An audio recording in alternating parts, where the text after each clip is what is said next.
Bismillahirrahmanirrahim. Assalamualaikum warahmatullahi wabarakatuh. Nah, hari ini kita akan belajar tentang operation strategy in a global environment. Ya, pada dasarnya teman-teman, materi ini berkaitan tentang, kita lihat dulu di case study pertama ini, bagaimana saat pembangunan satu unit Boeing case study dalam kita reassemble-nya atau kita merakitnya, itu melibatkan berbagai negara untuk menyediakan bahan-bahan raw materialnya. Sebagai contoh di sini, untuk mesin ya, ini diimpor langsung dari UK. Terus untuk bagian carbon fiber ya, ini untuk bagian apa namanya sayap, ini diimpor langsung dari Jepang. Terus kemudian bagian-bagian lainnya ada dari Sweden, South Korea dan sebagainya. Jadi mereka dikumpulkan di dalam satu pabrik, yaitu pabriknya Boeing 787. Kemudian mereka dirakit bersama-sama menjadilah sebuah Boeing. Ini menandakan bahwa untuk menjadikan sebuah pesawat itu, perusahaan Boeing itu membutuhkan international supply chains atau internasional rantai pasokan yang melibatkan berbagai negara agar efektif dan efisien untuk membuat satu unit dari Boeing CAS itu sendiri, Boeing 787 itu sendiri. Nah, kita lihat di sini bagaimana sih Boeing 787 itu supply chain-nya itu menjadi sangat menguntungkan buat si Boeing itu sendiri. Pertama kita lihat di sini ada strategi produk yang dilakukan oleh Boeing 787, yaitu Boeing 787 menggunakan material komposit karbon fiber ya sebagai pengganti aluminium tradisionalnya. Nah, mengapa ini strategis? Karena jelas sekali kalau yang namanya karbon itu pasti lebih ringan, terus lebih kuat dan lebih tahan korosi ya. Nah, apa akibatnya? Akibatnya konsumsi bahan bakar pasti akan turun di dalamnya. Terus tekanan kabin bakal lebih stabil dan biaya maintenance jauh lebih rendah. Nah, kemudian juga di sini kita lihat ada mesin lebih efisien karena dia berkolaborasi dengan ini ada Rolls-Royce dan satunya lagi GE. Dan kebetulan dua vendor ini itu memiliki core kompetensinya memang di bidang teknologi permesinan, engine teknologi. Nah, kalau dari buku yang saya share ke teman-teman itu, hasil dari dia kolaborasi dengan mesin tersebut, akhirnya dia menghasilkan 20% pengurangan emisi. Terus efisiensi bahan bakarnya akan meningkat dan bisa melakukan lompatan teknologi dua generasi. Ada juga di sini adalah monitoring sistem real time ya. Nah, di sini Boeing 787 itu memiliki sistem elektronik yang kalau mengirim data performan pesawat itu secara real time, terus mendeteksi kebutuhan maintenance-nya itu jauh lebih awal. Nah, dampaknya apa? Dampaknya Boeing 787 bisa memiliki predictive maintenance di sini dan downtime-nya berkurang dan maskapainya bakal lebih efisien. Terus kemudian di sini teman-teman strategi dari Boeing ini juga strategi supply chain global di mana dia memiliki 300 supplier lebih dari 12 negara. Jadi ini bukan sekedar outsourcing dan ini adalah global production network. Mengapa bisa seperti ini? Karena dia bisa mengakses kompetensi terbaik dari setiap negara. Terus juga dia ada kesempatan memperluas pasar global. Karena apa? Karena negara supplier itu cenderung membeli Boeing 787. Kemudian ada juga distribusi risiko investasinya kurang lebih sampai 5 miliar US dollar. Nah, jadi competitive advantage ini dibangun melalui keseluruhan supply chain, bukan hanya dari internal firmnya aja. Kemudian juga di sini ada 35% struktur itu dari Jepang. Karena apa? Karena Jepang itu sangat-sangat unggul dalam teknologi composite fibernya. Nah, Boeing ini memanfaatkan keunggulan manufaktur Jepang, terus hubungan politik dan ekonomi mereka, dan komitmen investasi dari mitra Jepang. Dan ini juga menjadi strategi geopolitis tentunya. Dan karena apa? Karena negara yang berpartisipasi cenderung membeli produk tersebut. Terus di sini ada juga komponen utama dari Italia, UK, Prancis, France, China, dan Korea. Nah, karena setiap negara itu menyumbang keunggulan spesifik yang ada dari negara tersebut. Contohnya di sini ada Italia yang dia itu menyumbang fuselage-nya. UK dia menyumbang engine dan elektroniknya. Terus Prancis dia terkenal dengan braking sistemnya. China dia terkenal dengan radar-radarnya. Dan kemudian Korea dia sangat berfokus kepada wingtips-nya. Nah, ini menciptakan network based production system di mana supply chain itu interdependent secara global. Kemudian di sini ada strategi logik di sini ya teman-teman, itu ada resharing Ini penting sekali ya, karena apa? Karena pengembangan Boeing 787 itu kan sangat mahal dan beresiko. Maka itu dengan adanya partner yang secara global dia bekerja sama, maka biaya research and development itu bisa dibagi. Risiko finansialnya bisa dibagi. Investasi fasilitasnya pun juga bisa dibagi. Jadi Boeing itu bisa mengurangi exposure finansial yang ada di Boeing itu sendiri. Kemudian ada akses teknologi terbaik dunia. Nah, daripada Boeing itu mengembangkan semua teknologinya sendiri, ya, Boeing lebih baik menggunakan engine terbaiknya dari Rolls-Royce. Terus dia menggunakan komposit terbaiknya dari Jepang. Terus dia menggunakan sistem avionik terbaiknya itu dari Eropa. Karena ini akan mempercepat inovasi. Dan kemudian biaya dan kompetensinya itu tersebar karena produksi dilakukan di lokasi dengan biaya tenaga kerjanya otomatis selalu optimal dan keahlian spesifik dan insentif pemerintah. Namun ini juga pasti akan meningkatkan kompleksivitas dalam koordinasinya. Nah, apa dampak operasionalnya di sini? Pertama kita juga lihat di sini ada digital collaborative design atau virtual workspace ya. Jadi engineer di Amerika, Jepang, Italia, Australia dan bekerja dan dari tempat-tempat lainnya bekerja dalam satu sistem desain digital. Nah, ini tuh bakal mengurangi prototipe fisik, kesalahan desain, dan kita harus rework atau mengurangi pekerjaan lagi. Ada juga di sini mengurangi reduce design error, mengurangi design error. Kenapa? Karena kalau ada simulasi digital, jadi problem itu terdeteksi sebelum produksi. Kita bisa tahu nih mana kemungkinan akan terjadi masalah, kemungkinan akan terjadi masalah dan sebagainya. Kemudian lead time atau waktu perakitannya itu bakal lebih pendek dan biaya koreksinya bakal lebih rendah di sini. Ada juga di sini faster development cycle di mana kolaborasi global ini akan mempercepat desain, pengujian produksi, terus di mana awalnya Boeing 787 sempat mengalami keterlambatan dalam perakitan pesawatnya itu karena koordinasi yang sangat kompleks. Nah, ada juga di sini fastest selling commercial jet ya. Strategi ini berhasil secara komersial karena apa? Karena operasional strategi itu mendukung corporate strateginya. Nah, oke. Kita next lagi. Ya, teman-teman, di sini kenapa sih perusahaan itu harus go internasional? Kenapa sih global supply kenapa dalam mengadakan barang dan jasa itu juga kita harus go internasional. Pertama di sini kita akan improve the supply chain atau kita akan meningkatkan rantai pasukannya. Jadi gini, pertama di sini dikatakan bahwa perusahaan itu akan mengakses keahlian khusus. Maksudnya apa? Karena perusahaan masuk negara tertentu karena di sana ada kompetensi yang tidak dimiliki di negara asal. Contohnya gini teman-teman, Jepang itu unggul di material komposit. Nah, makanya Boeing bekerja sama dengan Jepang. Karena SDM di sananya sudah terkenal sekali, memiliki pengetahuan yang luas tentang material kompositnya. Nah, intinya adalah cari tempat yang punya expertise atau ahli yang terbaik di dunia.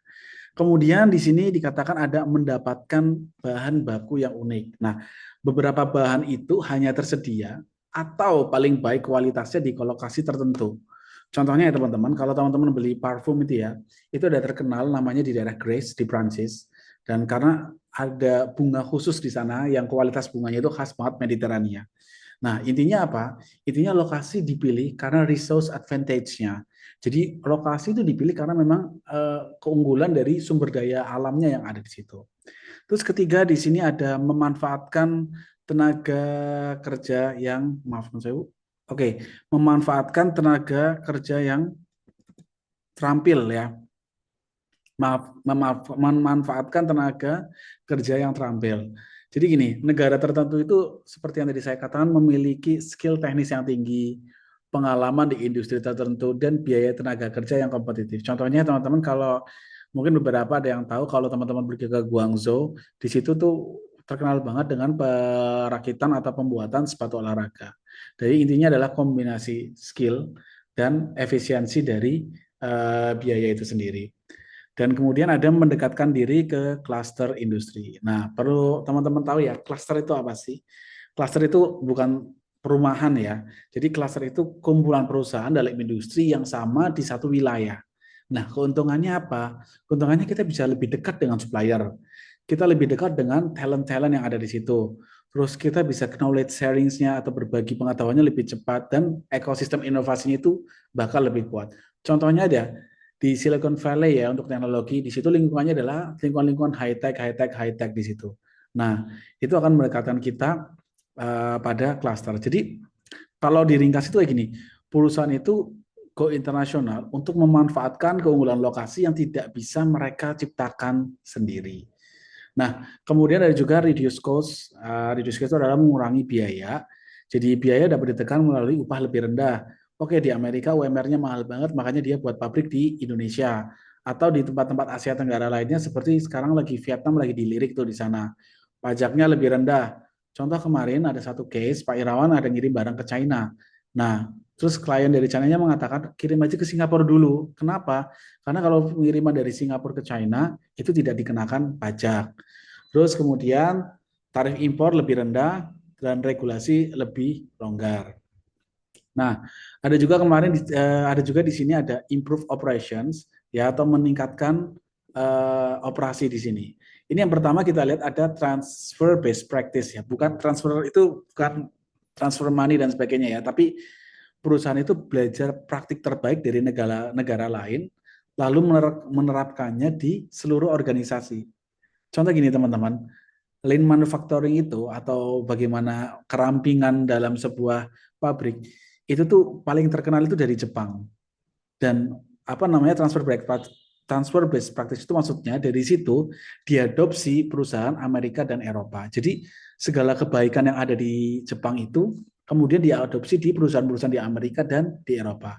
Intinya ambil cara kerja terbaik kemudian replikasilah secara global. Kemudian ada juga di sini ada benchmarking global. Benchmarking itu kalau bahasa lainnya itu adalah studi banding. Perusahaan membandingkan kinerja mereka dengan standar terbaik dunia. Jadi tidak membandingkannya dengan pesaing lokal, tapi dengan standar terbaik di dunia.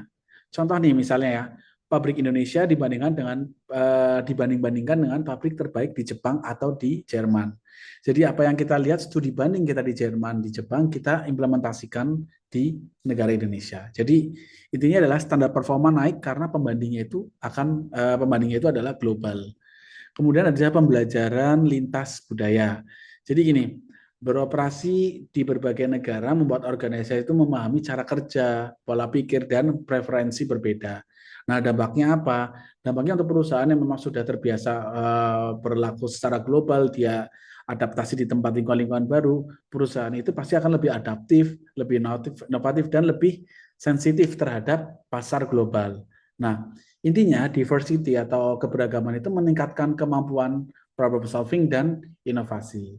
Atau kayak gini, singkatnya, internasionalisasi membuat perusahaan itu tidak hanya lebih besar, tapi dia bakal bisa lebih pintar. Nah, ada juga di sini understand market ya di sini ya. Understand market terdiri dari insights, preferensi konsumen, di mana dengan beroperasi langsung di negara lain, perusahaan jadi akan memahami selera lokalnya itu seperti apa, pola konsumsinya seperti apa, sensitivitas harganya seperti apa, budaya pembeliannya seperti apa. Contoh teman-teman, seperti yang teman-teman tahu, di Ramadan ini penjualan-penjualan yang tinggi di bulan-bulan Ramadan apa aja? Ada kurma, ada bagian, ada hijab dan sebagainya. Nah, mungkin di negara-negara yang non-Muslim hal itu tidak akan terjadi. Tapi dengan kita ada turun dan berdiri bersama di negara tersebut, akhirnya kita bisa mempelajari bagaimana budaya-budaya pembelian yang ada di negara tersebut. Kemudian ada juga informasi tren inovasi. Gini, beberapa negara itu menjadi pusat tren tertentu. Contohnya ya, Jepang. Jepang itu terkenal dengan tren teknologi konsumennya. Eropa itu terkenal dengan regulasi dan inovasi otomotifnya. Nah, dengan hadir di sana, perusahaan itu bisa lebih cepat menangkap perubahan dan nggak ketinggalan inovasi. Intinya teman-teman, kalau dekat sama pasar, maka cepat juga membaca masa depan. Nah, kemudian juga diversifikasi resiko pasar. Nah, kebayang nggak teman-teman? Jika satu negara nih mengalami krisis ekonomi, nah pasar lain bisa tetap stabil. Kenapa? Misalnya gini, penjualannya lagi turun di Eropa, tapi tetap bisa naik di Asia. Ya, makanya itu jangan bergantung pada satu pasar aja. Teman-teman misalnya suatu hari Amin buat pabrik di Eropa dan di Asia juga. Di Eropa ternyata lagi gonjang-ganjing, lagi ada isu dan sebagainya, tapi di Asia lagi baik-baik aja tuh. Dan jadi pembelian di Asia tinggi bisa untuk menutup apa gonjang-ganjing yang ada di Eropa. Jadi intinya gini teman-teman, internasionalisasi itu membantu perusahaan memahami pasar, membaca tren dan bisa menyebarkan risiko bisnis. Ada juga di sini adalah improve product. Jadi gini, internasionalisasi memungkinkan perusahaan meningkatkan kualitas produk melalui kolaborasi teknologi. Di sini kolaborasi teknologi lintas negara. Nah, apa yang sebenarnya terjadi? Jadi gini, dalam global supply chain modern, supplier itu bukan hanya pemasok komponen, tapi mereka sering menjadi co-developer teknologi. Artinya, desain tidak dibuat sepenuhnya oleh perusahaan pusat. Jadi supplier itu ikut dalam tahap engineering-nya. Nah, inovasi muncul dari interaksi antar perusahaan lintas negara. Nah, kenapa ini bisa meningkatkan produk? Karena kompleksitas teknologi itu saat ini sangat tinggi ya. Jadi tidak ada satu perusahaan yang menguasai semua bidang. Maka itu Jepang terkenal dengan apa, Jerman terkenal dengan apa, Indonesia terkenal dengan apa. Contoh teman-teman di otomotif itu mobil listrik itu merupakan kombinasi kayak baterai chemistry, software control system, dan power electronic, mechanical engineering, dan setiap bidang itu mungkin unggul di negara yang berbeda-beda. Ini hanya misal, baterai mungkin dari South Korea, softwarenya dari India, power elektroniknya dari Jepang, dan mechanical engineeringnya dari UK. Nah, jadi gini, global supply chain ini memungkinkan integrasi internasional terbaik dari berbagai lokasi. Ya, ini juga disebut dengan ada istilahnya itu adalah distributed innovation system. Kemudian di sini ada berbagi biaya dan risiko research and development.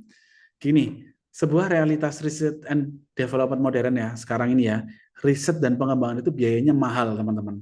Lama dan belum tentu berhasil. Nah, kalau perusahaan itu menanggung sendiri, ya otomatis risiko finansialnya akan besar di sini. Terus tekanan cash flow-nya akan tinggi. Dan potensi kegagalan itu bakal mengancam perusahaan. Nah, kalau kita ada kolaborasi global, biaya dibagi antar partner, kemudian resiko teknologi bisa dibagi-bagi, dan infrastruktur risetnya itu bisa dipakai bersama. Nah, dampaknya apa terhadap produk? Karena resikonya lebih kecil, jadi perusahaan itu lebih berani mencoba teknologi-teknologi yang lebih radikal lagi. Lebih banyak eksperimen dilakukan dan produk itu menjadi lebih inovatif. Nah, global supply chain itu membuat inovasi itu lebih berani dan lebih cepat. Kemudian di sini ada akses pada kompetensi spesifik di negara lain. Nah, ini inti yang sering kurang dipahami ya. Karena gini teman-teman, setiap negara itu kan memiliki educational strength yang berbeda, kekuatan pendidikan yang berbeda-beda. Terus habis itu ada sejarah industri yang berbeda-beda, teknologi unggulan berbeda-beda. Seperti yang selalu saya sampaikan, Jepang punya terkenal dengan precision manufacturing, Jerman itu terkenal dengan mechanical engineering, dan Korea itu elektronik, serta Amerika Serikat itu terkenal dengan software dan sistem integrasinya. Nah, global supply chain itu memungkinkan perusahaan untuk mengintegrasikan keunggulan nasional tersebut ke dalam satu produk. Nah, akhirnya apa? Produknya bakal jadi lebih canggih, lebih reliable, dan lebih efisien. Jadi, tanpa global network, perusahaan itu hanya mengandalkan kompetensi internalnya. Ya, dia cuma mengandalkan apa yang mereka miliki. Sedangkan di luar sana ada potensi yang ketika diajak kerjasama, dia akan bisa meningkatkan kualitas produk kita. Kemudian di sini ada juga percepatan inovasi. Di sini shorter innovation cycle. Mengapa global supply chain itu mempercepat inovasi? Karena development dilakukan secara paralel, bukan serial. Terus time zone itu berbeda dan memungkinkan pekerjaan hampir 24 jam ya, karena di sini lagi tidur, di sana baru bangun, di sana lagi baru bangun, di sini baru tidur. Terus ada digital collaboration memungkinkan kita melakukan real time co-design. Jadi gini, kalau teman-teman bingung, tim desain di Jepang itu menyelesaikan modul A atau pekerjaan A. Nah, pas Jepang udah selesai, Eropa baru pagi nih. Nah, Jepang baru malam, terus Eropa baru pagi. Terus Eropa melanjutkan pekerjaan B. Nah, prosesnya itu berjalan terus-terusan tanpa hampir nggak ada jeda waktunya. Nah, selain itu teman-teman, supplier yang ahli di bidangnya itu tidak perlu belajar dari nol lagi. Kita nggak usah ngajarin orang untuk memulai dari nol lagi karena mereka sudah expert. Terus langsung menerapkan teknologi yang matang. Jadi time to marketnya menjadi lebih pendek. Dan di industri modern, siapa lebih cepat, dia pasti akan menang di pasar. Ada juga di sini kita masuk ke bagian attract and retail global talent. Nah, di sini globalisasi itu bukan hanya soal produk dan biaya. Ia juga tentang akses dan pengelolaan human capital secara global. Pertama, teman-teman, kita lihat merekrut talenta terbaik di dunia. Apa artinya secara strategis? Jadi gini, perusahaan global itu tidak terbatas pada pasar tenaga kerja domestik ya. Mereka tuh bisa merekrut engineer terbaik dari India, data scientist dari Amerika, manufacturing expert dari Jepang, desainer dari Eropa. Jadi ini tuh bakal meningkatkan kualitas inovasi, kapabilitas teknisnya dan keragaman perspektifnya. Dan mengapa ini penting untuk operasional? Karena apa? Karena kompetisi global itu semakin berbasis pengetahuan dan keunggulan kompetitif modern itu berasal dari manusianya itu sendiri. Jadi perusahaan global itu memiliki talent pool lebih luas sehingga kualitas keputusannya dan inovasinya itu pasti akan meningkat. Kemudian memindahkan karyawan antar negara atau kita bilang sebetulnya namanya global mobility. Jadi perusahaan global itu bisa memindahkan manajer dari negara stabil ke negara yang lagi krisis. Terus mengirim expert untuk transfer knowledge. Terus menempatkan pemimpin terbaik di proyek-proyek strategis. Dan ini akan menciptakan knowledge transfer atau transfer pengetahuan yang transfer pengetahuan internal dan lebih luas. Kemudian kita memiliki standarisasi sistem global dan kita akan melakukan integrasi budaya organisasi. Jadi secara operasional ini tuh meningkatkan konsistensi dan kontrol kualitas lintas negara. Terus kemudian ada menyebarkan risiko ekonomi.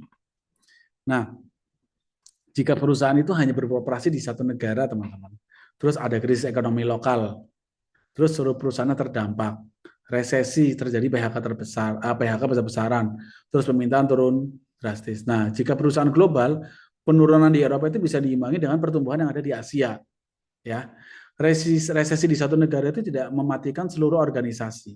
Karena apa? Karena secara SDM, perusahaan itu bisa merelokasi karyawannya, terus menghindari kehilangan talenta akibat krisis-krisis lokal.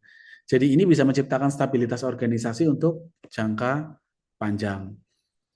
Terus menyebarkan selama resesi di satu negara. Oke, ini yang tadi saya jelasin. Oke, nah developing.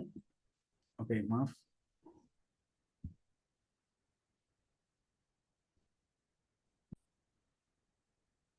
Oke, kita masuk kepada bagian developing mission strategi di sini ya.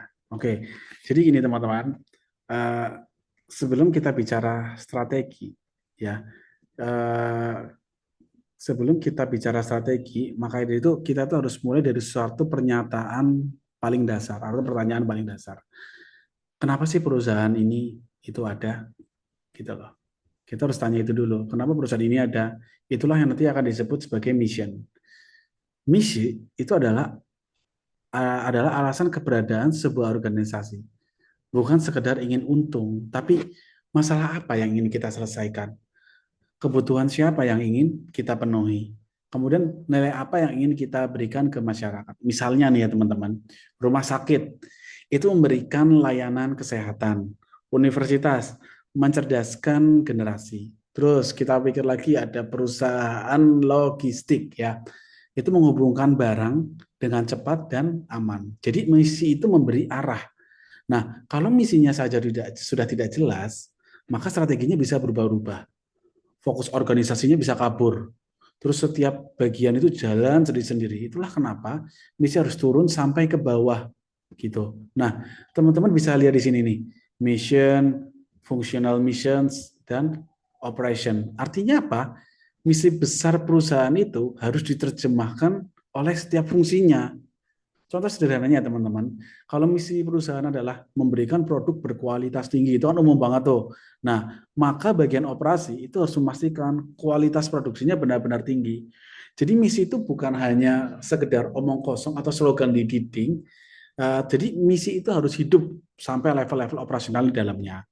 Karena ada satu quote yang pernah saya dengar, jadi gini, mission give directions before strategy give action. Misi itu memberikan arah sebelum strategi menentukan tindakan. Nah, barulah kita masuk kepada strategi. Strategi adalah how do we compete? Bagaimana kita bertanding? Nah, sekarang setelah kita tahu kenapa kita ada, setelah tahu kenapa kita dilahirkan, pertanyaannya berikut adalah bagaimana kita akan bersaing? Itu yang disebut strategi. Nah, kalau misi itu menjawab why, tapi kalau strategi itu akan menjawab how. Strategi itu adalah rencana tindakan untuk mencapai misi. Dan yang penting, perusahaan itu tidak bisa unggul di semua hal. Karena nggak mungkin kita yang paling murah, paling cepat, paling beroperasi, paling fleksibel, semuanya sekaligus tanpa kompromi. Karena itu, strategi itu ada soal pilihan. Jadi gini, strategi itu harus memanfaatkan kekuatan kita, mengambil peluang yang ada, mengurangi ancaman. Ini ya teman-teman, kita sudah ini mengurangi ancaman, dan kita itu juga harus menghindari kelemahan. Contoh sederhananya ya teman-teman, kalau perusahaan itu punya mesin modern dan skala besar, maka mungkin strategi yang dipilih adalah cost leadership. Kalau perusahaan itu punya tim desain yang kreatif, maka strategi yang dipilih adalah diferensiasi. Jadi strategi itu adalah keputusan untuk fokus. Dan di setiap pilihan strategi itu akan mempengaruhi cara produksi kita, cara mengatur karyawan kita, cara memilih supplier kita, cara melayani pelanggan kita. Jadi strategi itu bukan hanya sekedar teori ya, tapi strategi itu mempengaruhi keputusan sehari-hari. Nah, kemudian teman-teman, di sini adalah achieving competitiveness of the operation. Nah, di sini gini, 10 keputusan manajemen operasional, produk, kualitas, dan lain-lain, dan ini strateginya. Strateginya terdiri dari 3, yaitu adalah diferensiasi, produknya ingin berbeda, cost leadership, produknya si paling murah, terus respon produknya itu yang paling cepat, kayak gitu. Nah, jadi ketika diferensiasi, dia memutuskan untuk menggunakan strategi diferensiasi, maka dia bertanding dengan siapa yang paling baik. Dan operasional dari manajemen operasional ya, dia akan menampilkan kualitas dan inovasi terbaik. Ketika kita bilang cost leadership, maka kita akan berkompetisi siapa yang paling murah. Dan ini berkaitan tentang efisiensi dan cost control atau mengontrol biaya. Ketika kita bicara respons, maka kita akan maka kita akan bertanding dengan siapa yang paling cepat. Dan ini berkaitan dengan cepat dan fleksibilitas. Nah, issues in operational strategi, teman-teman, di sini isu itu terdiri dari internal dan eksternal ya.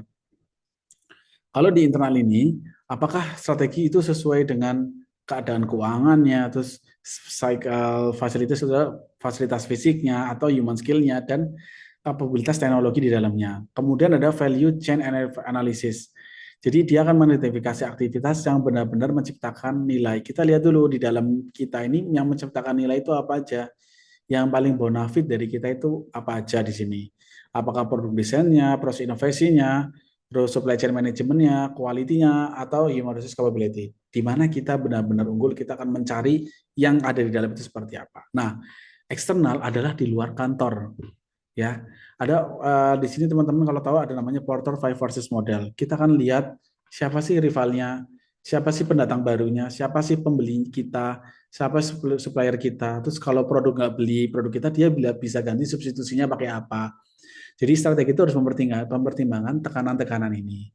Terus juga ada eksternal faktor seperti ekonomik, legal, politik, cultural, technological. Jadi operasi itu tidak berjalan di ruang hampa. Nah, ada juga di eksternal, kita bicara namanya product life cycle. Atau orang bilang ada siklus hidup produk. Jadi strategi itu berubah ketika produk itu berpindah dari introduction, growth, maturity, dan decline. Nah, teman-teman, di sini ada gambar product life cycle gitu ya dari sebuah produk. Jadi gambar itu menunjukkan satu pesan besar bahwa strategi operasi itu kita tidak bisa sama sepanjang umur produk. Dan produk itu seperti organisme, ia lahir, tumbuh, dewasa, lalu turun. Dan setiap fase itu menuntut cara berpikir manajerial yang berbeda. Sebagaimana teman-teman tahu, PS1 udah nggak ada, sekarang udah ganti PS5, terus iPhone 5 udah nggak ada, sekarang udah sampai iPhone 17 dan sebagainya. Ya, karena apa? Ada masanya produk itu udah tidak diminati lagi. Oke, kita mulai dari tahap introduction di sini ya. Jadi gini, introduction itu bisa disebut fase ketidakpastian dan fase-fase eksperimen. Jadi gini ya teman-teman, bisa bayangin nggak kalau ada sebuah produk baru aja diluncurin. Nah, pasar belum tahu nih apakah produk itu akan sukses atau gagal. Nah, di tahap ini, biasanya teman-teman di tahap ini nih, permintaan itu masih kecil.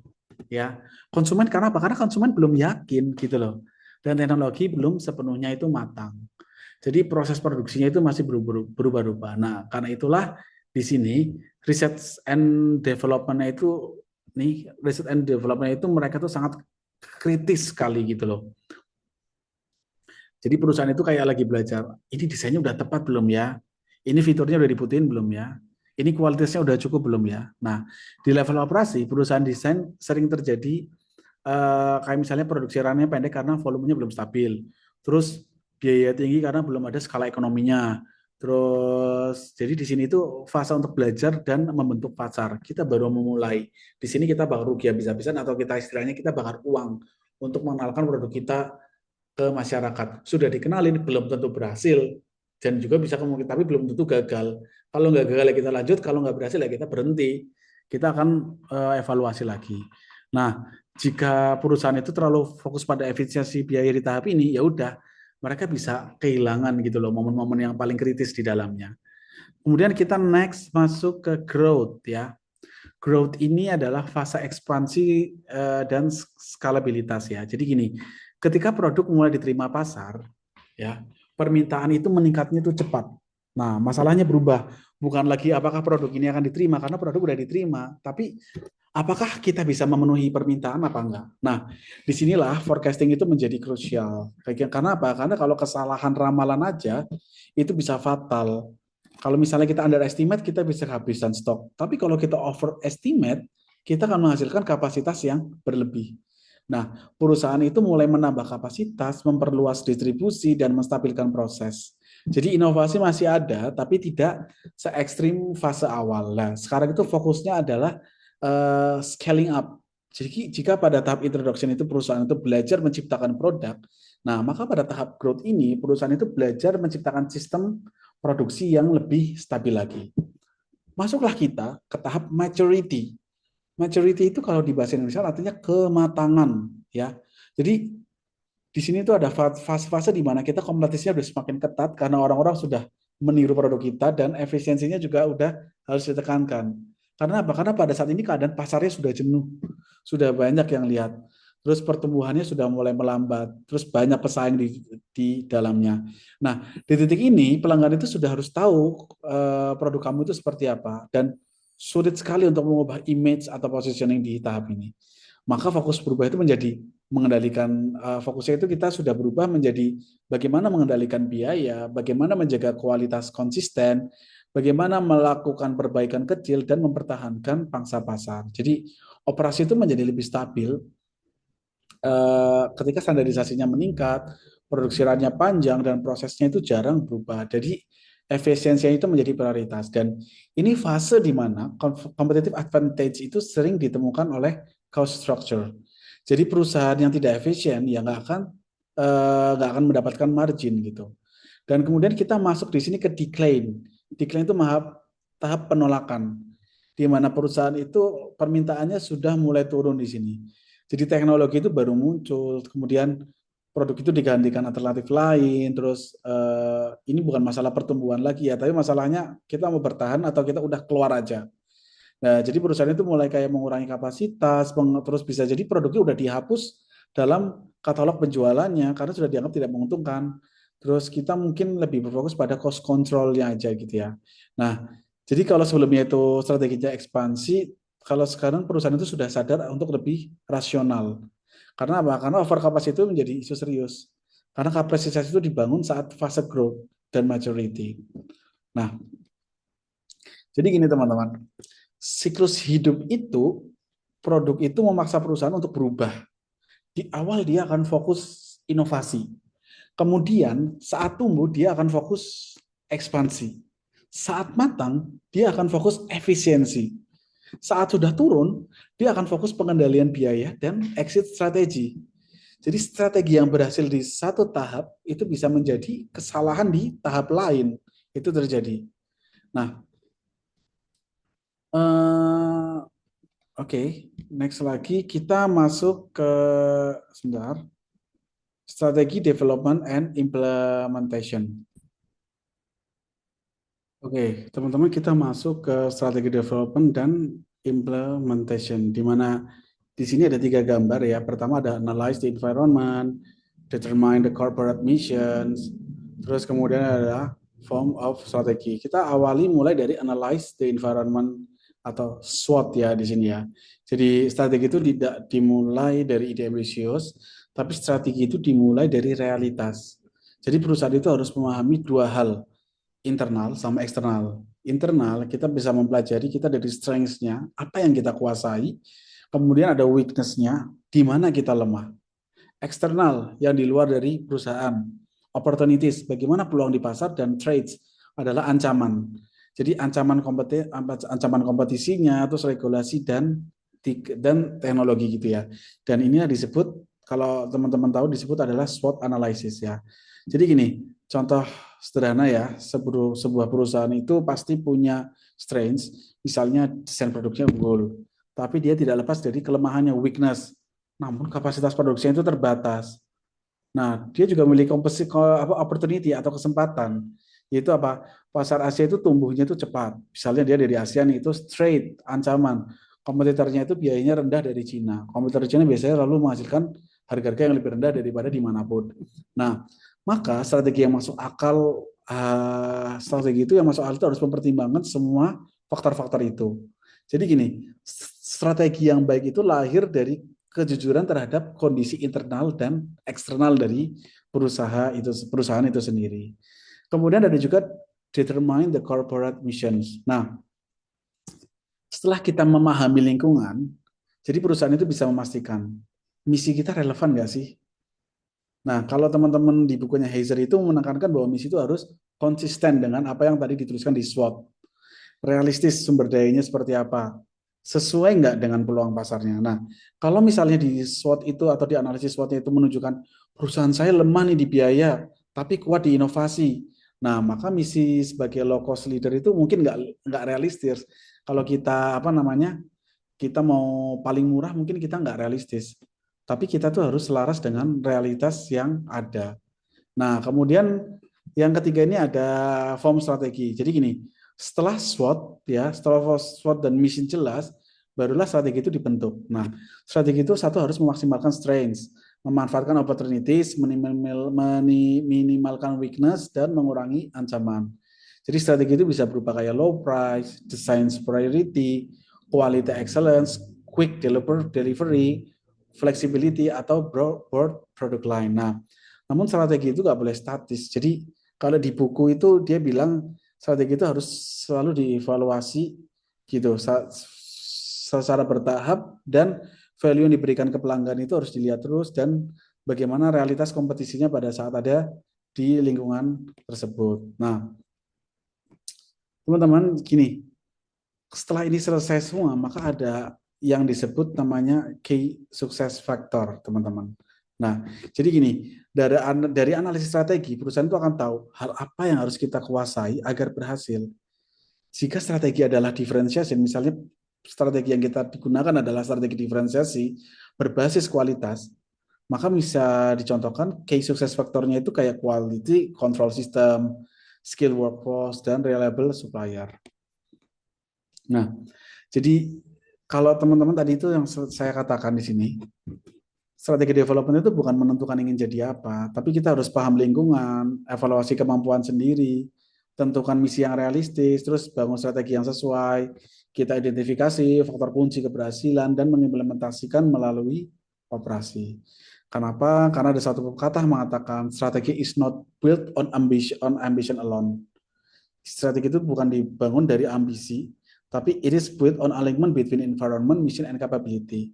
Jadi itu dibangun karena hubungan antara lingkungan, misi, dan capabilities. Oke. Nah,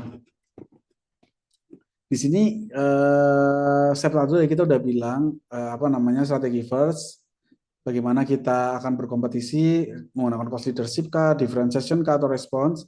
Nah, kita masuk ke bagian KSF ya, atau Key Success Factor gitu. Nah, sebenarnya banyak yang bertanya gitu, Pak, Key Success Factor itu apa? Kalau bahasa sederhananya gini teman-teman, Key Success Factor itu hal-hal yang wajib dikuasai perusahaan agar strateginya itu berhasil. Jadi bukan semua aktivitas itu penting, hanya aktivitas yang kritis aja terhadap keberhasilan strategi. Jadi ini, kalau cara paling mudah ya kita memahami Key Success Factor itu kita tanya dulu, strategi kita itu apa sih? Terus agar strategi itu berhasil, apa yang nggak boleh gagal? Itulah contoh dari Key Success Factor. Nah, contohnya nih ya teman-teman, contohnya kalau misalnya gini, kita mau menggunakan strategi diferensiasi berbasis kualitas. Kita berbeda karena kualitas kita baik. Kita ingin unggul karena kualitas terbaik. Itu strategi kita. Nah, pertanyaannya, apa yang harus benar-benar unggul agar kualitas tercapai? Jadi, jawabannya adalah sistem kualitas kontrolnya kita harus kuat. Kita harus memiliki tenaga kerja yang terlatih. Terus kita harus memiliki supplier bahan baku yang konsisten. Terus kita harus mempunyai standar produksi yang kuat. Kita harus memiliki standarisasi yang tinggi karena kualitas kita itu tinggi. Nah, jika salah satu ini gagal, ya kualitas turun, strategi gagal. Nah, itulah namanya KSF, Key Success Factor. Terus kalau misalnya kita mau unggul di cost leadership, kita ingin jadi perusahaan yang memproduksi barang paling murah. Nah, jadi key success faktornya itu bukan kualitas premium, tapi yang wajib dikuasai oleh perusahaan itu bukan menunjukkan seberapa baik kita atau apa namanya seberapa baik kualitasnya, tapi kita bagaimana efisiensi proses, terus kita bisa mengendalikan biaya secara ketat, kita bisa melakukan skala produksi besar, kita bisa melakukan supply chain murah. Nah, tapi kalau misalnya biaya gak terkendali ya udah strateginya itu kita bakal runtuh. Terus ada lagi kan contoh teman-teman tadi ada cost leadership, terus tadi ada differentiation dan satu lagi biasa adalah response. Kita tuh pingin unggul kalau kita tuh unggul karena kita ingin dikenal bahwa kita tuh perusahaan yang cepat dan fleksibel. Ya, gimana caranya biar cepat dan fleksibel? Yang harus kita punya apa? Ya kita harus punya sistem scheduling fleksibel. Kita harus inventory responsif, kita lead time-nya harus pendek, terus sistem informasi itu harus real time. Jadi kita bergeraknya itu secara cepat. Nah, satu hal teman-teman, perusahaan itu kan nggak bisa unggul di semua hal. Maka itu, key success factor itu membantu perusahaan itu fokus pada kayak hal yang benar-benar menentukan keberhasilan dari perusahaan itu sendiri. Nah, contoh deh teman-teman, kalau gampangnya lagi ya, key success factor itu kan titik kritis ya, yang menentukan apakah strategi itu berhasil atau gagal. Jadi, coba analoginya kita berubah. Misalnya teman-teman, strateginya adalah ingin menang lomba lari. Maka biar kita menang lomba lari itu gimana? Meningkatkan kecepatan. Key success factor-nya adalah kecepatan, stamina, sama teknik startnya. Jadi bukan bukan kemampuan-kemampuan lainnya. Jadi intinya ya teman-teman, strategi itu kan menentukan arah. Terus habis itu key success factor itu menentukan fokus eksekusinya kita mau di mana. Ya, itu kayak gitu. Nah, kemudian ini tadi kita udah masuk di sini. Kemudian kita naik di sini. Nah, ini contoh dari Air Asia ya. Jadi gini, Air Asia itu strateginya apa teman-teman? Yang teman-teman tahu adalah no everyone can fly. Ya, jadi strategi yang digunakan adalah cost leadership karena dia adalah airlines dengan biaya termurah di dunia. Itu klaimnya dia. Jadi dia harus apa namanya klaim murah ini itu dia boleh hanya di Malaysia, di Indonesia aja. Tapi ketika dia terbang di seluruh dunia, dia harus meyakinkan bahwa dia itu si paling murah. Nah, mereka itu ingin menjadi maskapai dengan harga terjangkau. Jadi gini, nah agar strategi ini berhasil, ya mereka itu harus hal yang harus dilakukan dengan benar agar strategi murah berhasil. Jadi gini, biar strategi ini berhasil, mereka harus menjaga beberapa hal itu tetap benar. Maka itu pesawat itu harus sering terbang, turnaround cepat, layanannya tidak mewah, dan biayanya sangat terkenali. Itu semua itu kayak sukses faktor, teman-teman. Nah, ini biar kita terkenal dengan apa namanya low low apa namanya low fare airline atau maskapai yang murah, maka itu kita harus ini pesawat itu harus sering terbang. Syaratnya seperti ini. Ya, tanpa ini harga nggak bisa ditekan. Nah, kita naik level sekarang ke core kompetensinya. Core kompetensi seperti yang tadi saya bilang, itu kemampuan unik yang membuat AirAsia itu unggul dan sulit ditiru. Ya, sistem operasinya itu low cost dan sangat disiplin dan sangat terintegrasi. Jadi gini, yang membuat AirAsia benar-benar unggul itu bukan karena mereka murah. Yang membuat mereka unggul itu adalah kemampuan sistem operasinya yang sangat disiplin dalam menjaga biaya rendah di berbagai negara. Itulah core kompetensi mereka.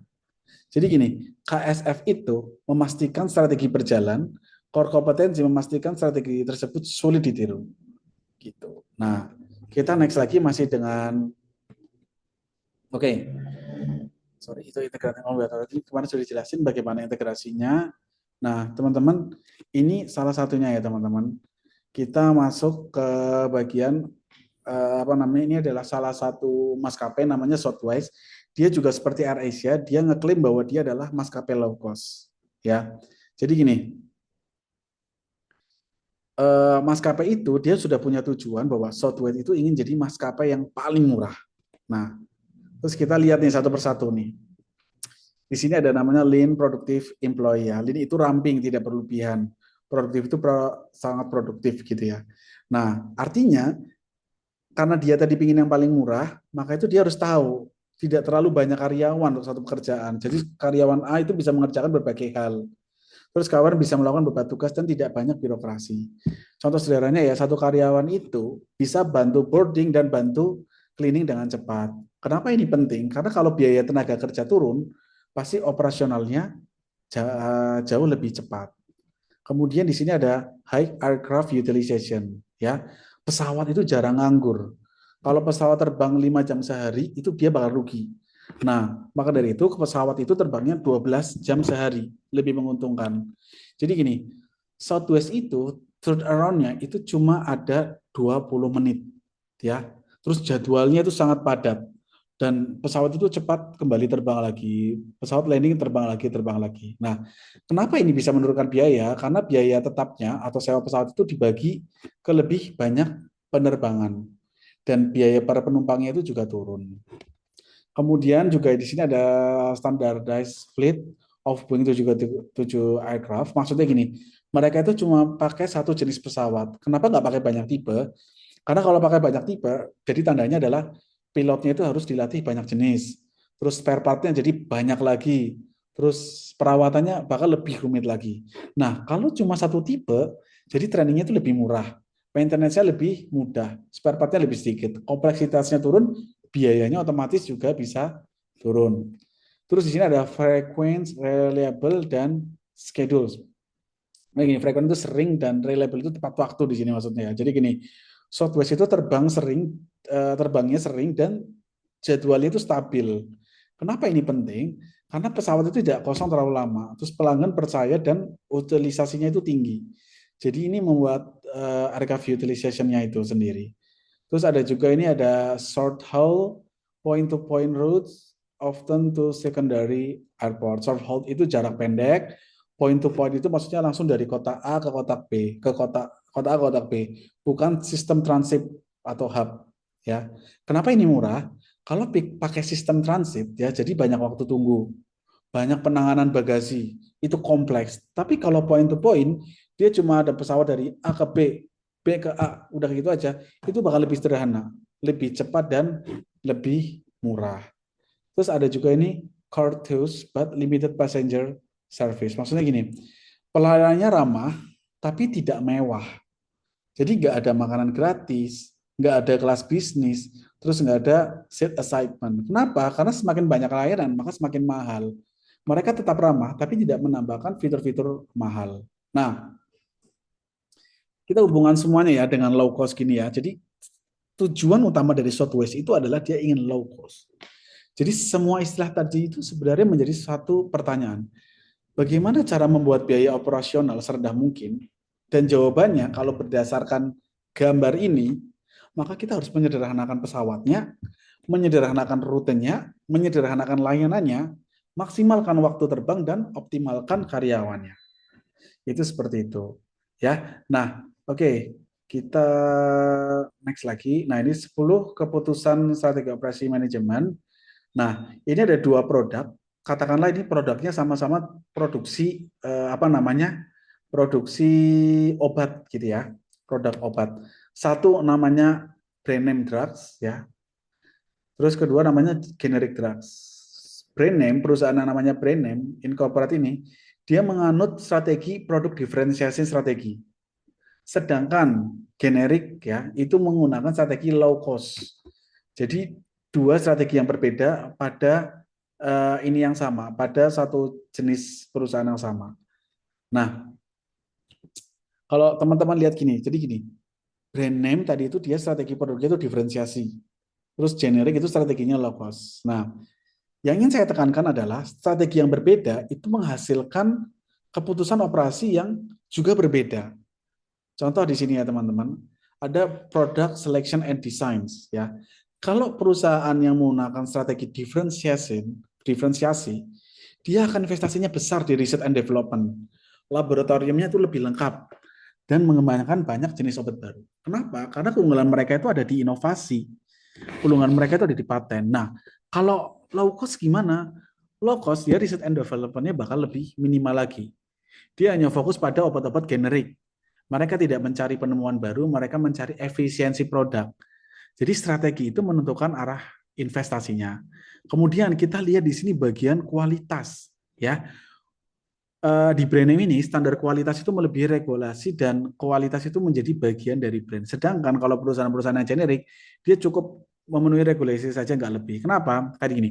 Karena peranggal itu mereka itu lebih sensitif terhadap harga ya, bukan brand premium. Jadi gini, kalau diferensiasi itu kualitas itu sebagai senjata.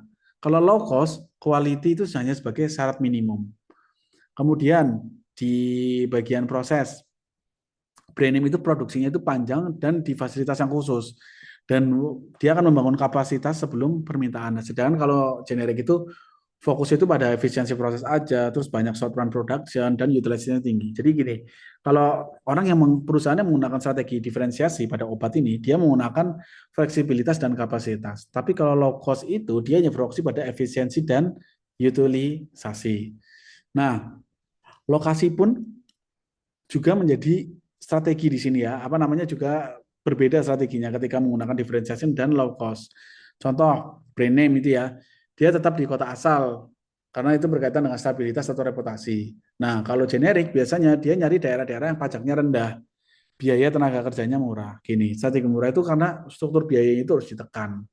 Terus layout itu juga menjadi keputusan dalam apa namanya strategi operation manager ya. Gini, kalau produk diferensiasi dia layout produknya itu fokus otomatis lah intinya.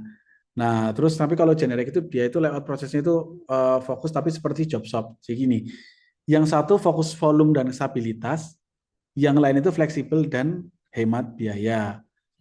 Kalau misalnya bagian human resource di sini teman-teman, dia itu merekrut talenta terbaik nasional kalau yang itu, tapi kalau misalnya generik itu top manajemen yang kuat. Karyawan lainnya dibayar lebih rendah.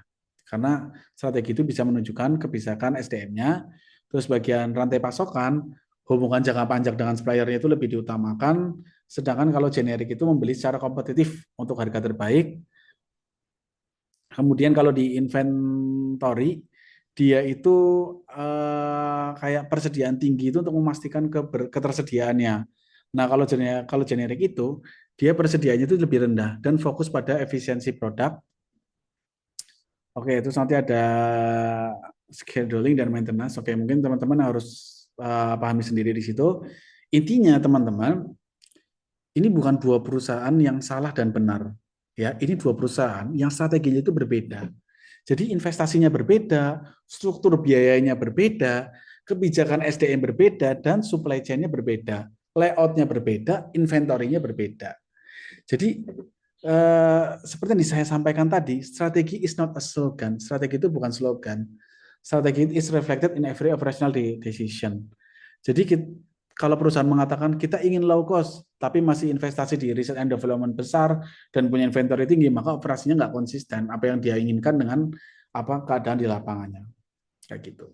Nah, next lagi, nah ini ada juga namanya core competence dan outsourcing, ya. Jadi gini, core kompetensi adalah sesuatu yang bisa kita kerjakan sendiri. Ya, oke, kita pelan-pelan nih, nggak pakai istilah ribet ya. Kalau outsourcing itu intinya gini, saya kasih pekerjaan ini ke pihak lain.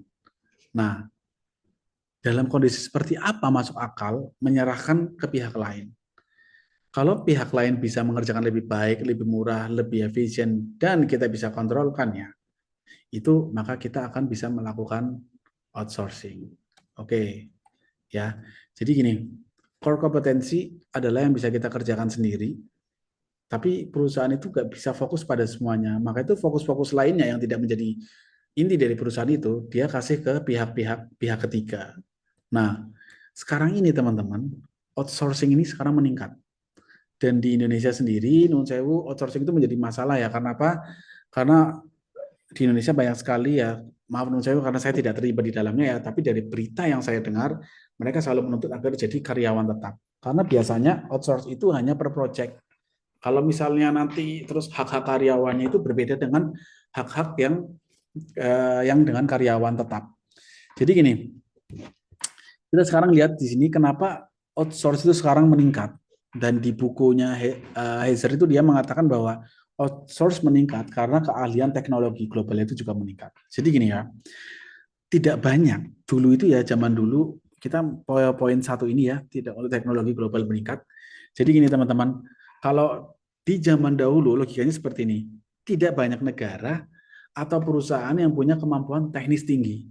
Kalau mau kualitas bagus di zaman dahulu, ya kita harus kerjakan sendiri di negara itu dengan orang yang ada di negara itu.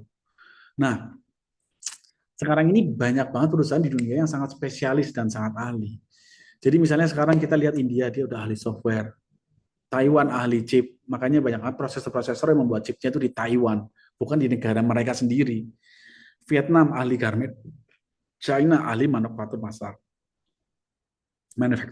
Nah, artinya sekarang ada pihak lain yang benar-benar kompeten. Kalau tidak ada yang ahli, tidak mungkin outsource. Jadi gini, semakin banyak ahli di luar, maka semakin masuk akal menyerahkan pekerjaan. Itu hubungan pertamanya. Oke, kemudian sekarang di sini ada transportasi sekarang sudah meningkat. Gini, logikanya seperti ini teman-teman. Transportasi itu sekarang lebih murah dan lebih bisa diandalkan ya. Karena gini, kalau kita outsource produksi ke negara lain, barang itu harus dikirim ke pasar, ya kan? Nah, tapi kalau pengirimannya mahal, sering rusak, lama, nggak bisa dilacak, maka outsourcing jadi berisiko dan mahal. Itu zaman dahulu. Nah, sekarang kontainer itu sekarang murah. Kita bisa tracking real time kontainer kita ada di mana. Terus jadwal pengiriman biasanya stabil, bisa diprediksi berapa hari. Nah, produksi bisa dilakukan di Vietnam, dijual di Indonesia dengan biaya yang logis. Tapi tanpa transportasi murah, outsourcing manufaktur itu lintas negara jadi nggak ekonomis. Ya, jadi transportasi murah itu membuat outsourcing fisik itu menjadi mungkin. Terus kemudian sekarang sudah ada zamannya komunikasi meningkat. Telekomunikasi dan komputer sekarang itu berkembang pesat. Ini yang paling penting. Kenapa? Kalau Anda serahkan pekerjaan ke pihak lain, Anda itu tetap harus mengontrol kualitas, mengirim desain, memantau progres, dan koordinasi harian. Itu yang harus Anda lakukan. Kalau dulu belum ada Zoom, dulu belum ada cloud, belum ada Google Drive. Dulu tidak ada ERP global, tidak ada email cepat dan sebagainya. Jadi mengontrol supplier di negara lain itu sulitnya Masya Allah. Nah sekarang kita bisa video meeting harian, kita bisa kirim file desain dalam hitungan detik, kita sistem ERP global, monitoring produksi real time. Bahkan sekarang kalau kita bicara masalah jasa, sekarang ada kayak misalnya Fiverr dan sebagainya, Upwork, kita bisa mencari loh orang-orang untuk mengerjakan freelance-freelance di negara-negara lain gitu. Nah, artinya Anda itu bisa kontrol supaya jarak jauh seolah-olah mereka itu ada di gedung sebelah. Tanpa komunikasi canggih ya, outsourcing terlalu beresiko. Jadi teknologi komunikasi itu membuat outsourcing itu sekarang semuanya itu bisa dikontrol. Nah, jadi intinya kalau kita satukan nih logikanya, outsourcing itu bisa meningkat karena apa? Karena ada lebih banyak pihak luar yang benar-benar ahli. Barang bisa dikirim murah dan aman dan koordinasi jarak yang jauh itu bisa jauh lebih mudah. Kalau salah satu tidak ada, outsourcing-nya itu bakal sulit berkembang. Atau paling logis seperti ini untuk merangkumnya. Dunia sekarang ini kita sudah banyak spesialis. Jarak bukan masalah, koordinasi mudah. Maka perusahaan itu akan banyak perusahaan yang berpikir, kalau orang lain bisa lebih ahli dan lebih murah, kenapa saya kerjakan sendiri? Kalau orang lain bisa, kenapa harus saya? Kayak gitu. Nah, kalau misalnya gini deh, kalau internet itu nggak ada, tidak ada dan pikiran internasional mahal, maka Apple mungkin bisa sosok produksi iPhone ke Cina, kayak gitu. Oke, oke teman-teman, next lagi kita masuk ke the theory of comparative advantage di sini ya. Jadi gini, setiap negara atau perusahaan sebaiknya fokus pada aktivitas yang dapat dilakukan dengan biaya lebih rendah, lalu menukarkan hasilnya dengan pihak lain. Bukan siapa yang paling hebat, tapi siapa yang paling cepat, gitu ya. Nah, contohnya kayak gini teman-teman. Ini masih berkaitan dengan outsource. Jadi outsource itu dilandasi oleh teori namanya theory of comparative advantage. Contohnya dan gambarannya itu kayak gini. Bayangkan ada dua orang nih, ada Wati sama Budi kan di sini kan. Nah, Wati itu jago buat desain, tapi Wati itu nggak cepat dalam produksi. Budi nggak jago buat desain, tapi cukup efisien dalam produksi. Terus lanjut, secara logika, Wati apakah harus melakukan semuanya sendiri? Tidak. Lebih masuk akal lagi kalau Wati fokus pada desain dan fokus pada produksi. Terus mereka saling bekerja sama. Nah, walaupun Wati mungkin tetap lebih baik di dua-duanya ya, tapi lebih efisien jika mereka tuh membagi tugas berdasarkan keunggulan relatif. Nah, inilah yang terjadi pada negara dan perusahaan. Amerika fokus ke desain, Cina fokus ke produksi. Perusahaan menyerahkan aktivitas tertentu ke pihak lain karena mereka memiliki comparative advantage. Jadi gini, komparatif ya, bukan competitive advantage, menjelaskan mengapa spesialisasi dan outsourcing itu masuk akal secara ekonomi. Oke, terus ini ada disadvantage of outsourcing. Jadi gini, outsourcing dari tadi saya bicara enaknya aja ya, tapi ternyata dia juga diikuti dengan beberapa resiko-resiko di belakangnya ya. Pertama di sini kita jangan bicara untungnya terus, kita bicara juga tentang kerugiannya atau resiko-resiko di dalamnya. Oke, maaf. Di sini ada namanya increase logistik dan inventory cost. Kenapa ini bisa terjadi? Karena ketika produksi dipindahkan ke negara lain, jaraknya makin jauh. Waktu pengirimannya makin lama, terus resiko keterlambatannya juga meningkat. Nah, untuk mengantisipasi keterlambatan, perusahaan itu biasanya nambahin safety stock, menyimpan persediaannya itu bisa lebih banyak, dan membayar asuransi dan biaya kontainer. Nah, akibatnya biaya produksinya mungkin turun, tapi biaya logistik dan inventory-nya itu juga bisa naik. Contohnya ya teman-teman, jika misalnya gini, ada produksi sepatu dipindahkan ke Vietnam, waktu tunggunya bisa 4 sampai 6 minggu. Terus perusahaan harus menyimpan stok besar, terus resiko pelabuhan macet dan gangguan geopolitik dan sebagainya. Jadi penghematan gaji bisa habis di biaya distribusinya dan sebagainya. Kemudian loss of control. Kenapa kontrol hilang? Karena ketika produksi internal, Anda bisa langsung inspeksi. Kalau internal nih, Anda bisa inspeksi, bisa lihat langsung, bisa intervensi cepat, terus bisa mengubah proses segera. Nah, tapi kalau outsourcing, kita kan bergantung pada laporan dari supplier itu. Terus masalahnya itu baru diketahui setelah barang dikirim. Terus sulit mengawasi standar hariannya. Nah, akhirnya terjadi apa? Terjadi penurunan kualitas, keterlambatan pengiriman, standar etika kerjanya juga berbeda, terus pelanggaran regulasi. Jadi pelanggan tetap menyalahkan brand, bukan menyalahkan supplier-supplier kita. Kita suppliernya sekarang sudah pakai tempat lain gitu ya. Terus karena itu di luar negeri, jadi kita nggak bisa kontrol terlalu. Tahunya sana cuma bilang iya iya oke pak, oke pak, oke pak. Tapi ternyata ketika dikirim ke sini, loh ini kok banyak salahnya, loh ini kok banyak ininya. Nah akhirnya biayanya akan lebih besar lagi, besar lagi. Terus potential creation of future competition, bagaimana dia bisa menciptakan calon pesaing di masa depan. Jadi supplier itu kita amanahi, tapi dia juga mempelajari. Dia mempelajari teknologi, proses produksi, standar kualitas, dan desain produk. Nah, lama-kelamaan, dia jadi paham pasar, dia jadi penguasai teknologi, dia bahkan bisa membangun brand sendiri. Jadi gitu loh, karena banyak loh teman-teman produsen elektronik di Asia itu awalnya itu cuma kontraktor, tapi sekarang dia malah menjadi brand-brand global. Nah, artinya perusahaan itu tanpa sadar dia itu mendidik pesaing di masa depan.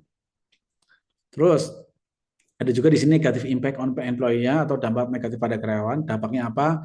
Kadang-kadang sering ada PHK, terus ketidakpastian jam kerja, penurunan loyalitas, sama turunnya motivasi. Karyawan bisa merasa kayak misalnya mungkin perusahaan lebih memilih biaya murah daripada kami. Mungkin itu dirasakan oleh karyawan-karyawannya. Terus juga sering ada konflik dengan serikat pekerja. Misalnya menolak kebijakan outsourcing, terus mengadakan proses atau mau bekerja, terus menuntut renegosiasi kontrak.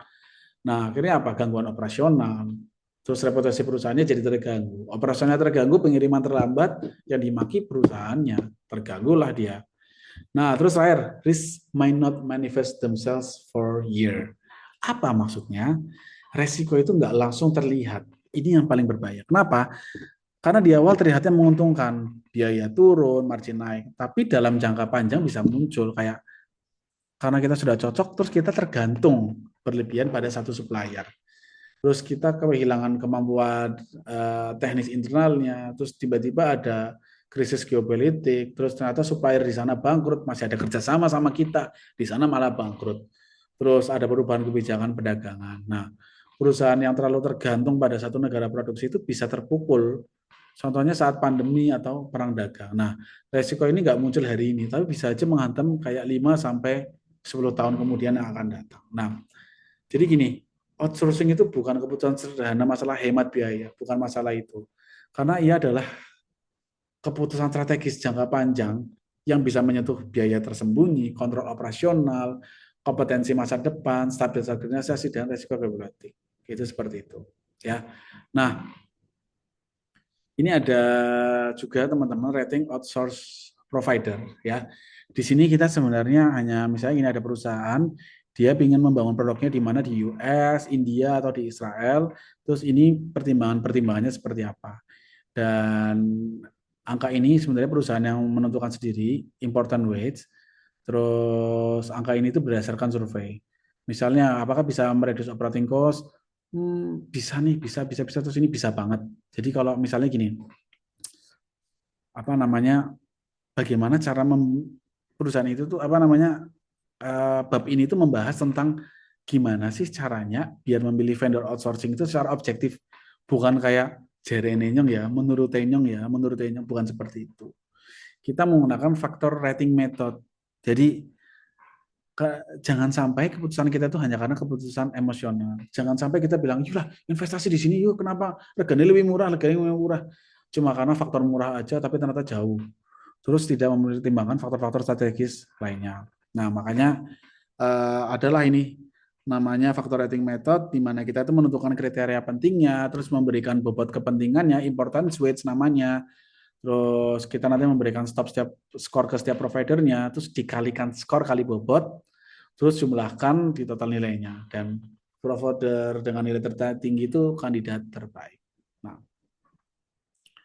oke, kita coba ya, kita lihat dulu di sini kan ini kan ada 3 kandidat nih ya, US, India, sama ada Israel ya. Nah, mereka itu menilai berdasarkan 7 faktor. 7 faktor itu apa aja? Cost reduction, can reduce capacity terus ada skill personel, ada quality improvement, sama cultural alignment. Nah, setiap faktor itu diberi bobot. Nah, terus lalu setiap providernya itu dikasih skor 1 sampai 5. Terus nanti tinggal dijumlahkan saja.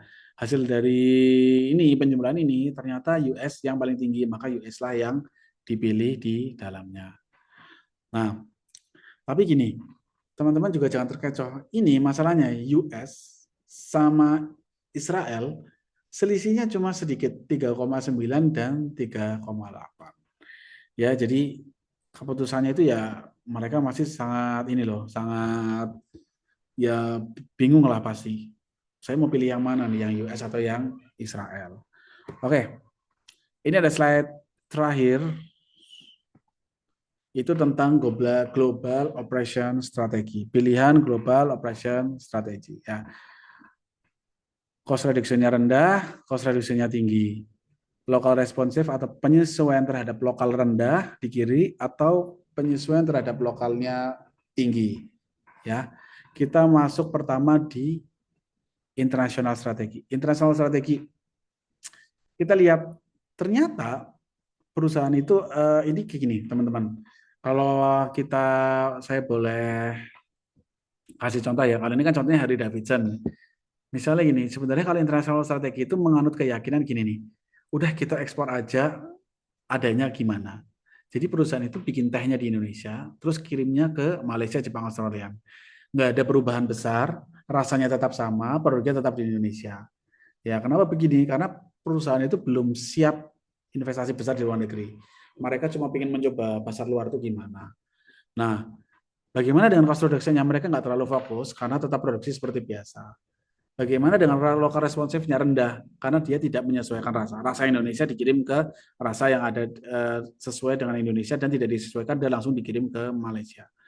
Dan ini biasanya tahap awal perusahaan go internasional. Jadi sederhananya itu aman, resikonya kecil. Oke, bentar.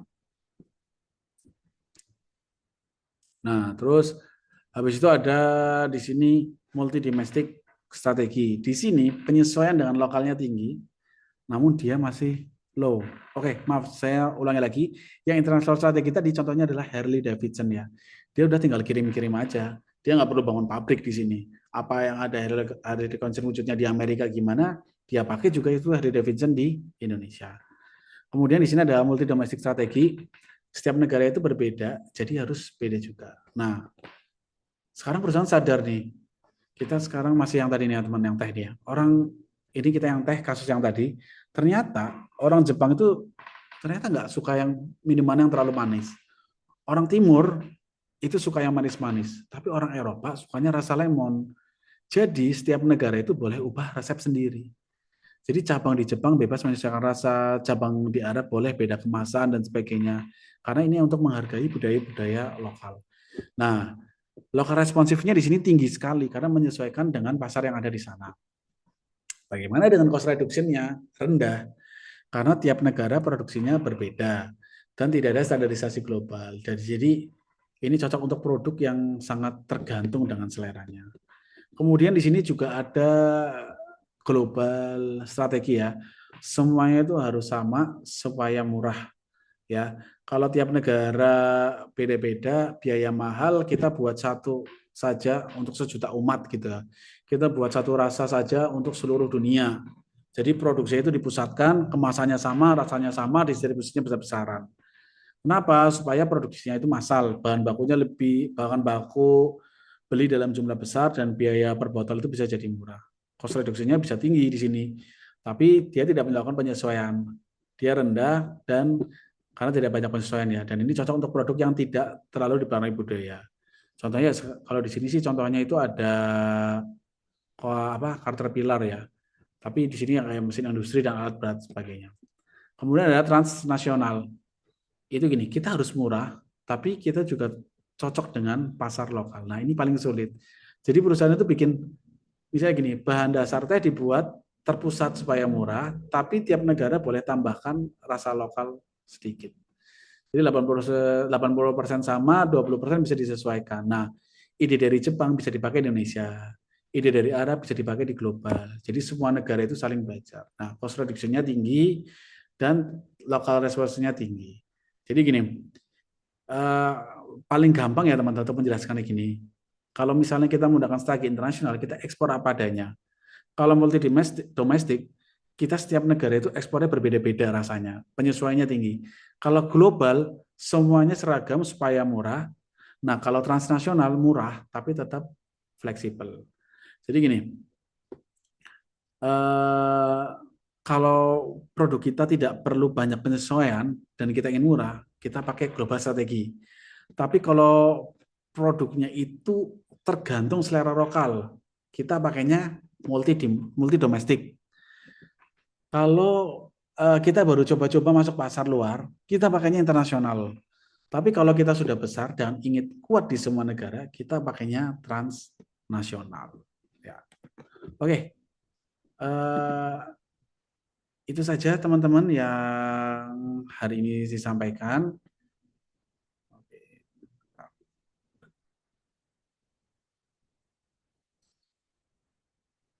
Oke, itu semua. Ini adalah pertemuan kedua. Wabillahi taufiq wal hidayah. Wassalamualaikum warahmatullahi wabarakatuh.